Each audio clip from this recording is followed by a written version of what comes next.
is a member of Ukraine's parliament. We'll speak to her now from Ukraine. Sofiya, good to talk to you. Thanks for joining us. Good afternoon.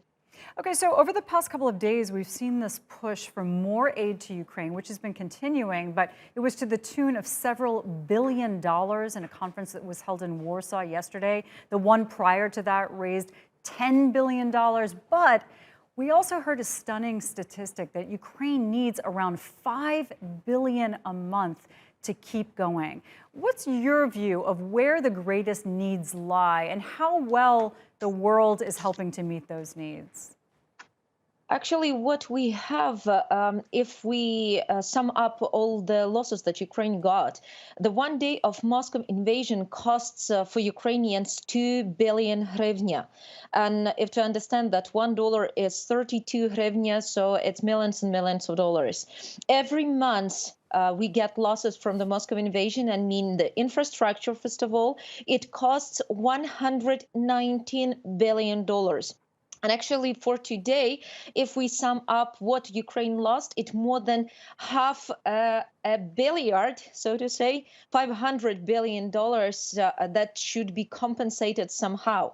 And we see that the help should come not only from the support of the different democratic countries, that we are really and really grateful for all these fundraisers, for supports, for donations, for loans that we get from international structures, but also this is a question how to confiscate the Moscow Federation money that are frozen in the different countries of the world. We know that the number of this money, the sum of this money is very, very high. And I think with the confiscation, we can form this definite fund of help for Ukraine and for the reconstruction of our country.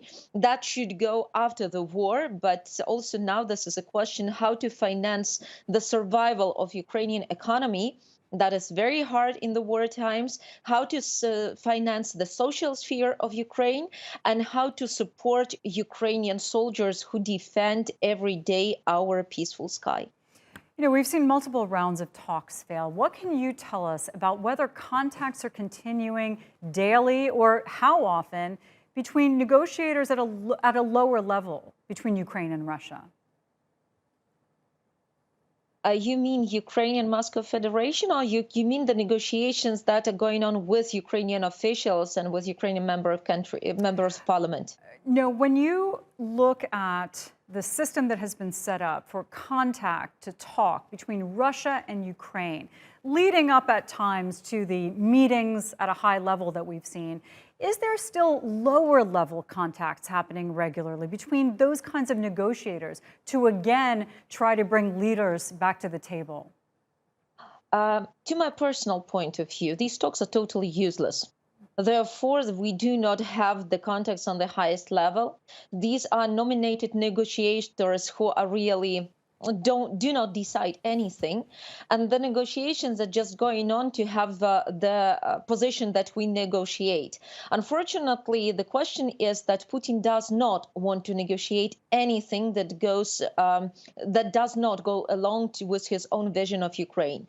What he sees in Ukraine, he does not want Ukraine to exist. What he wants to take over all the territory, but not only to take over the territory, but as we see, he wants to demolish everything and to demolish also the face of Ukrainians to have independent and prosperous country. That is the question, because Ukrainians, they have their position on the negotiations, but Putin does not need it. And everything what he demands, that means that Ukrainian country should not exist.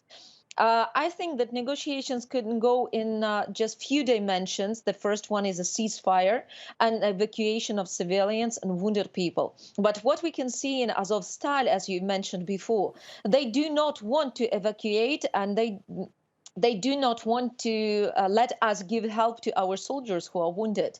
They don't want to help those who protect their own country. They want them to get killed in this Azovstal in Mariupol. But actually what we see, like these 20, 30 people for the evacuation, actually, this is also the position of the Moscow Federation, but because everything depends on them. They should stop fire, they should stop shelling, and we will be able, together with international structures, to evacuate people.